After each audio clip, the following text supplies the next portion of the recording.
Evanđelje po Mateju, 10. poglavlje. I dozvavši 12 svojih učenika, dade im vlast nad nečistim duhovima, da ih izgone i da ozdravljaju svaku bolest i svaku nemoć.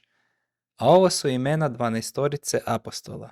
Prvi Šimun, zvani Petar, i Andrija, brat njegov, Jakov, sin Zebedejev, i Ivan, brat njegov, Filip i Bartolomej, Toma i Matej, carinik, Jakov, sin Alfejev i Lebej, prozvan Tadej, Šimun Kananac i Juda Iskariotski, koji ga i izdade.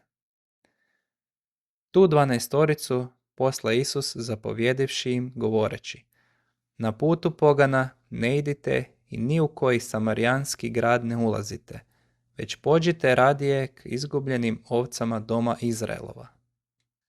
I kako idete, propovijedajte govoreći: Približilo se kraljevstvo nebesko. Bolesne ozdravljajte, gubave čistite, mrtve uskrisujte, zloduhe izgonite. Besplatno primiste, besplatno dajte. Ne pribavljajte ni zlata, ni srebra, ni mjedi u pojase svoje, ni torbe za put, ni 2 haljina, ni obuće, ni štapova.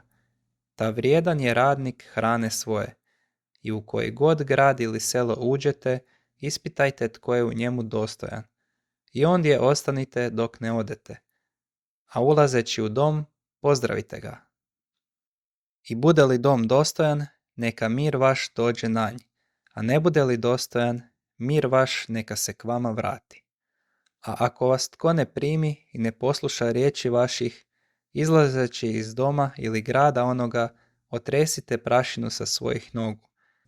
Zaista, kažem vam, podnošljivije će biti zemlji Sodomskoj i Gomorskoj u dan suda nego li gradu onomu. Evo, ja vas šaljem kao ovce među vukove. Budite dakle mudri kao zmije, a bezazleni kao golubovi. No čuvajte se ljudi, jer predavat će vas vijećima i po svojim će vas sinagogama bičevati. A i pred upravitelje i kraljeve vodit će vas zbog mene, za svjedočanstvo njima i poganima. I kad vas budu predavali, ne brinite se kako ćete li ili što govoriti, jer daće vam se u onaj čas što ćete govoriti. Jer niste vi ti koji govore, nego je duh Oca vašega onaj koji govori u vama. A brat će brata predavati na smrt i otac dijete, i ustajat će djeca na roditelje i ubijati ih. I svi će vas mrziti zbog imena mojega, ali tko ustraje do svršetka, taj će se spasiti. A kad vas budu progonili u ovome gradu, bježite u drugi, jer zaista kažem vam, nećete obići gradova izraelskih dok ne dođe Sin čovječji. Nije učenik iznad učitelja, niti sluga iznad gospodara svojega. Dosta je učeniku da bude kao njegov učitelj i sluzi kao njegov gospodar.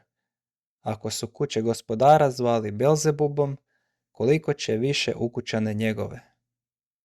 Ne bojte ih se dakle, jer ništa nije skriveno što se neće otkriti, ni tajno što se neće doznati. Što vam govorim u tami, recite na svjetlu, i što na uho čujete, propovijedajte na krovovima. I ne bojte se onih koji ubijaju tijelo, a dušu ne mogu ubiti, nego se radije bojte onoga koji može i dušu i tijelo pogubiti u paklu. Ne prodaju li se 2 vrapčića za novčić? Pa ipak nijedan od njih neće pasti na zemlju bez Oca vašega. A vama su i vlasi na glavi sve izbrojene. Ne bojte se dakle, vi ste vrijedniji od mnogo vrapčića.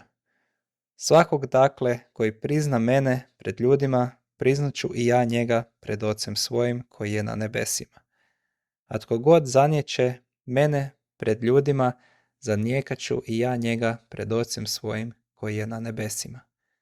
Ne pomišljajte da sam došao donijeti mir na zemlju, nisam došao donijeti mir, nego mač.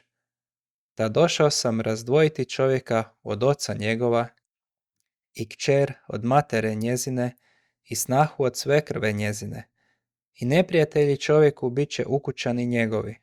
Tko voli oca ili majku više nego mene, nije me dostojan. I tko voli sina ili kćer više nego mene, nije me dostojan. I tko ne uzima križ svoj i ne ide za mnom, nije me dostojan. Tko nađe život svoj, izgubit će ga, a tko izgubi život svoj mene radi, naći će ga. Tko prima vas, prima mene, a tko prima mene, prima onoga koji me posla. Tko prima proroka u ime proročko, plaću će proročku primiti. I tko prima pravednika u ime pravedničko, plaću će pravedničku primiti. I tko god napoji jednoga od ovih malenih, samo čašom hladne vode u ime učeničko, zaista, kažem vam, neće mu propasti plaća.